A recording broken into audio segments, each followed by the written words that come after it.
Ya, tema kita kali ini sangat menarik, gadget dan tumbuh kembang anak. Dan pemirsa, saya sudah bersama dengan Mbak Elizabeth Santosa atau Mbak Lizzie disapanya, seorang psikolog pendidikan anak begitu. Mbak Lizzie, kalau kita tadi melihat begitu kemarin Hari Anak Nasional begitu, ada Jokowi menanyakan langsung kepada anak-anak sekolah usia dasar begitu, ditanyakan cita-citanya apa, Dek? Ingin jadi YouTuber begitu. Apa sih yang terjadi oleh anak-anak di Indonesia ini? Apa yang terjadi? Nggak ada yang terjadi sebenarnya. Selamat datang di era digital aja gitu ya, nggak dimana jadi YouTuber itu seru gitu ya kan, bisa posting, bisa upload, dan juga bisa mengkreasi banyak like, banyak yang subscribe, kan juga bisa menghasilkan uang juga. Banyak YouTuber soalnya yang satu jadi kaya karena YouTube-nya, karena itu bisa dimonetize. Yang kedua juga banyak orang sukses yang lahirnya dari YouTube, contohnya penyanyi Raiza, terus lalu juga kalau di luar ada Justin Bieber, itu kan semua dilihat talentanya itu dari YouTube. Dan itu baik, cita-cita yang baik untuk anak-anak begitu, sudah mengenal sejak dini gadget begitu. Menurut Mbak Lizzie seperti apa? Kita masuk ke era digital, tidak mungkin kita tidak memberikan gadget pada anak kita ya. Segala sesuatu yang kita lakukan pun menggunakan gadget begitu. Jadi kalau orang tuanya pun menggunakan gadget, begitu pertanyaannya. Kita juga menggunakan gadget sebagai orang tua. Tapi pertanyaannya adalah, apa persepsi orang tua terhadap gadget? Menurut saya banyak orang tua yang katakan, oh gadget itu hati-hati, karena itu anak-anak jadi main dan sebagainya. Menurut saya sama seperti Anda mengatakan, apa kegunaan manfaat dari pisau? Pisau itu bisa untuk motong, bisa untuk menyakiti orang lain. Jadi menurut saya gadget adalah suatu media dan tools untuk parenting orang tua atau pendidikan terhadap anak. Jangan dilihat dari buruknya saja atau baiknya saja, tapi ini media. Nah, tetap yang memegang alatnya, tetap yang memegang kendali adalah parents, orang tua. Pertanyaan, bagaimana orang tua mungkin mendampingi saat anaknya menggunakan gadget gitu? Pertanyaan begitu. Kalau pendampingan sebenarnya banyak orang tua, kalau menurut saya situasi masa saat ini sangat miris. Orang tua memberikan gadget tapi tidak memahami isi gadget itu sendiri. Orang tua tidak paham mengenai permainan yang dimainkan anak saat ini. Kan sekarang lagi keren kan COC itu mainnya, tapi itu tidak sesuai untuk anak usianya. Jadi banyak sekali kalau saya melihat atau melakukan seminar di mana pesertanya menengah ke bawah itu, mereka hanya membelikan, tapi mereka nggak tahu anaknya main apa. Paling dia cuma ngingetin jangan lupa belajar ya. Tapi anaknya sekarang malah mereka para orang tua merasa kok susah ya dididik anak zaman sekarang. Dibilangin nggak mau dengar, belajar susah. Jangan-jangan gara-gara gadget nih. Nah, menurut saya memang dikarenakan penggunaan gadgetnya itu tidak bertanggung jawab. Dan mungkin ada sifat orang tua yang secara alami begitu bangga saat anaknya memiliki begitu gadget, teknologi baru. Apakah itu juga mungkin sebagai orang tua salah begitu? Saya nggak mengatakan orang tua salah, tapi kalau saya mau jujur, orang tua zaman sekarang pemalas. Dulu karena tidak ada gadget, kita harus meluangkan banyak waktu untuk mendidik anak. Sekarang itu dengan adanya gadget, ya sudah dedek daripada rewel makannya pakai gadget aja ya. Ya sudahlah, daripada mama terganggu lagi bicara ya kamu duduk di sana, kamu pakai gadget aja. Jadi lama kelamaan peran orang tua tergantikan dengan gadget. Itu yang saya lihat menjadi masalah saat ini. Baik. Dan pertanyaannya Mbak Lizzie, berapa lama sih saat anak mungkin menggunakan gadget begitu? Setiap harinya, apa setiap hari harus mungkin diberikan gadget agar tidak rewel, seperti itu Mbak Lizzie? Jadi tidak ada aturan pasti, tapi saya punya golden rules. Aturan emasnya adalah utamakan kewajiban daripada gadget. Contoh, kalau anak TK ya memang pulang sekolah ada bermain, ya kan? Kalau mau diberikan gadget boleh-boleh saja setengah jam atau 1 jam. Tapi mulai sekolah, apalagi sekolah anak zaman sekarang kan pulang jam 2 sampai jam 3 sore, itu biasanya pulang makan istirahat, bermain lalu membuat PR. Sebenarnya tidak ada waktu untuk gadget. Saya sendiri kepada anak saya yang usianya sudah masuk sekolah dasar itu memberikan gadget pada saat Jumat pulang sekolah, Sabtu dan Minggu. Senin sampai Jumat ketika mereka pulang sekolah, mereka ada banyak kewajiban lain, PR, kewajiban belajar, mengulang pelajaran, ataupun juga ada waktu bermain, tapi tidak saya berikan gadget, karena gadgetnya sudah Jumat, Sabtu, Minggu, kita berikan variasi yang lain. Apapun dia lakukan, kertas di rumah itu 1 rim habis cepat sekali gitu. Dia gunting sana, gunting sini, mereka membuat jadi yang namanya disebut bermain tidak selalu menghabiskan waktu di gadget, tapi ada banyak hal lain yang harus distimulasi dalam tumbuh kembang anak. Contohnya gerak. Kalau di gadget udah pasti nggak gerak kan? Baik, artinya harus diberikan aktivitas lain yang lebih sibuk daripada gadget. Gitu, misalnya dia mau menyanyi, mendengarkan lagu, semua banyak aktivitas dan simulasi terhadap otak anak banyak sekali dan bervariasi. Tidak selalu sama gadget. Jadi jangan lupa orang tua untuk memberikan variasi bermain itu di luar gadget kepada anak. Baik, dan tidak malas sebagai orang tua begitu. Saya juga punya pertanyaan secara pribadi begitu, karena anak saya berusia 2 tahun begitu, Mbak Lizzy. Saat anak saya minum susu misalnya begitu, anak saya rewel begitu, itu sangat sekali ketergantungan gadget begitu. Bagaimana sih ketika saya sebagai orang tua begitu menyikapi sifat rewel anak, mengamuk seperti itu? Bagaimana kita sebagai orang tua menyikapi? Kalau memang anak itu sudah ketergantungan dengan gadget, berarti kita perlu melakukan yang namanya detoksifikasi. Ya dong, apapun yang kita ketergantungan pasti detoksifikasi. Kalau itu sudah tergantungan, jadi kalau nggak dikasih gadget dia pasti akan tantrum, marah, guling-guling dan sebagainya. Nah, kalau gitu itu udah saatnya kita lakukan detoksifikasi. Artinya tidak ada gadget dulu untuk membangun, meriset kembali. Orang kalau dibilang riset ya, meriset kembali perilakunya sesuai dengan keinginan orang tua. Awal-awalnya pasti dia akan marah gitu. Kok besok nggak dikasih gadget, lusa nggak dikasih gadget. Tapi lama kelamaan, kabar gembiranya adalah anak-anak adalah adaptif. Jadi dia akan mengikuti. Cuman memang permasalahannya orang tua perlu konsisten. Kalau memang tidak ada gadget, ya jangan hari ini ada, besok enggak. Terus artinya harus konsisten dengan aturan yang dibuat atau yang sudah disepakati suami dan istri. Gitu. Atau saya sebagai orang tua salah sangat dini mengenalkan gadget itu kepada anak karena usianya 2 tahun begitu.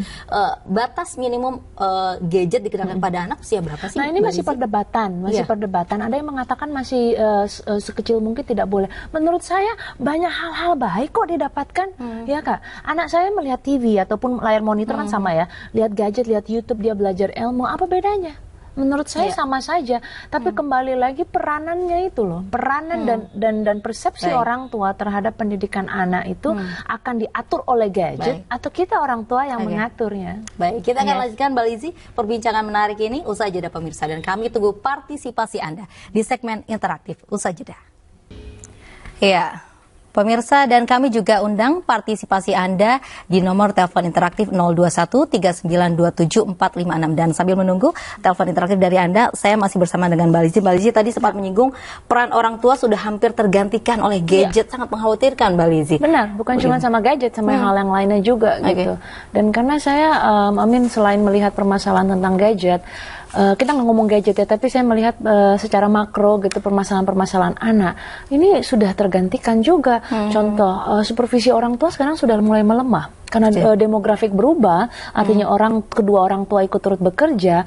Nah ini kadang-kadang ada yang suka nggak jagain anak di rumah sama siapa, dan juga pengasuhnya tidak mengetahui tentang hal-hal mana yang benar, mana yang salah, apa yang perlu dilakukan. Nah itu sudah semakin kendor, beda sekali dengan zaman-zaman sebelumnya, sehingga anak-anak lebih rentan terhadap belajar modeling hal-hal yang tidak baik dari gadget ataupun dari hal-hal lain, TV, gadget, macam-macam kan ya, dari tetangga begitu atau apapun yang anak itu lihat gitu. Dan ini kalau kita lemah atau lengah, agak sulit sekali nih anak-anak kita bisa untuk kontrol yang baik sendiri terhadap gadget sendiri seperti apa? Apa waktunya kah? Begitu kita harus memilah kegiatan mana yang lebih positif seperti itu. Kalau menurut saya sebelum kita bicara mengenai teknikal, aturan mengenai usia 13 tahun baru bersosial media dan sebagainya. Kalau menurut saya ada kan banyak yang dibilang, boleh nggak sih gadget dibelikan untuk anak? Untuk SD, kalau memang punya mampu dan punya ekonominya cukup, kenapa tidak? Tapi kembali lagi, apakah kita akan memberikan, mohon maaf seperti ini, atau kita akan bilang, oke, ini saya belikan untuk kamu ya nak, tapi mama akan simpan nanti kapan kamu boleh menggunakannya. Nah itu kan berarti kan masih ada supervisi, itu boleh. Yang terpenting adalah orang tua harus memahami ini gadget mau digunakan untuk apa. Kalau sekadar biar anaknya nggak gaptek, lebih baik jangan belikan. Kalau cuman sekadar ketika kita belikan supaya anak itu biar kelihatan, ya nggak kelihatan kampungan lah gitu, karena semua anak lain punya, nah itu lebih baik jangan diberikan.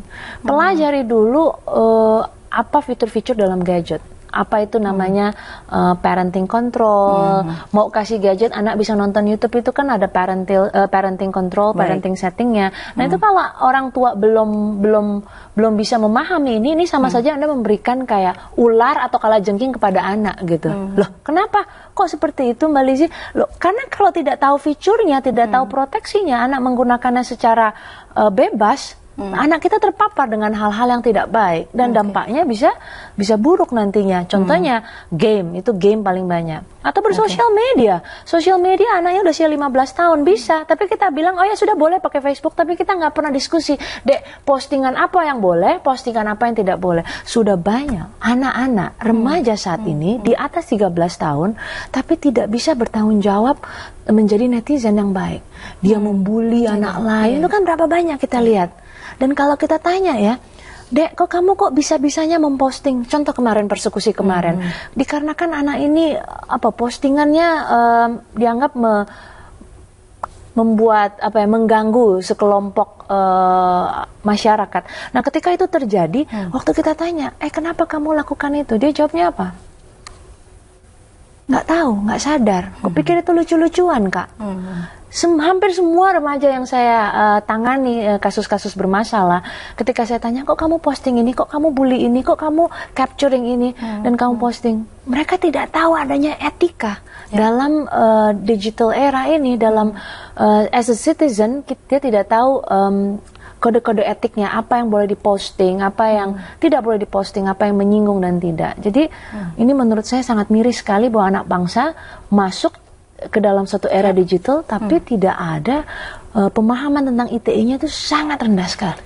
Sangat mengkhawatirkan begitu. Jangan sampai mungkin kita sebagai orang tua tidak tahu, malah yang lebih tahu anak kita daripada kita. Itu sudah terjadi, bukan jangan sampai, sudah terjadi. Sudah terjadi. Anak-anak itu lebih baik daripada bicara sama mama, let's just Google. Nah, mereka lupa bahwa di dalam informasi di dalam gadget itu ada yang reliabilitasnya tinggi, ada yang valid, ada yang juga cuman seperti blog begitu ya, enggak, yang dimana reliabilitasnya juga sangat rendah, sehingga anak itu sangat mudah sekali dibawa ke suatu pemahaman yang salah. Radikalisme juga sangat rentan terhadap anak ya, terorisme juga sekarang sangat rentan sekali. Mengapa? Dikarenakan masuknya lewat media elektronik gitu. Baik, ada cybercrime begitu. Dari tadi kita membahas soal dampak negatif. Sebenarnya gadget itu punya dampak positif juga, tidak sih, Mbak Lizzie? Banyak sekali dampak positifnya. Ada banyak aplikasi-aplikasi di mana anak bisa belajar. Duolingo itu adalah yang aplikasi yang bagus sekali untuk belajar tentang bahasa. Lalu juga ada sekarang dibuat tentang dari YouTube Kids. Jadi memang difilter khusus untuk anak-anak. Lalu juga ada banyak Google. Saya menggunakan gadget untuk anak-anak ketika anak saya belajar dan dia tanya, "Mam, itu apa ya? Ini pelajaran ini cuman 2 dimensi kan, kayak kertas gitu." Akhirnya kita ajak untuk Google dan eksplorasi sehingga minat belajar mereka juga lebih ternyata fenomena alam seperti ini ya. Jadi bisa kita gunakan untuk meningkatkan motivasi belajar. Tapi kok banyak orang tua yang tidak tahu tips ini sehingga melihatnya bahwa gadget itu sebagai kayaknya cuman yang jelek-jeleknya atau misalnya memberikan dampak negatif. Nggak ada yang tahu bahwa gadget bisa sangat meningkatkan motivasi dan minat belajar anak kalau orang tuanya punya kemampuan untuk menggunakan itu dalam mendidik anak. Baik, Mbak Lizzie, kita sudah terhubung dengan pemirsa. Ya, selamat pagi. Selamat pagi. Baik, selamat pagi. Selamat pagi. Baik, Assalamualaikum. Waalaikumsalam warahmatullahi wabarakatuh. Dengan Ibu siapa? Silakan. Dengan Ibu Wati dari Bandung. Ibu Wati, silakan dengan pertanyaannya, Ibu Wati. Ya, selamat pagi Bu Dokter. Ya, selamat pagi Bu Wati. Iya, Bu Dokter mau menanyakan ini Bu Dokter ya, masalah tadi gadget. Saya kan ini anak saya dulu di pesantren Bu Dokter ya. Ternyata dari pesantren itu pas waktu liburan dapat SMS dari temennya karena kan di pesantren jenuh. Nah dari situ anak saya tuh ngelem Bu Dokter. Maaf Ibu.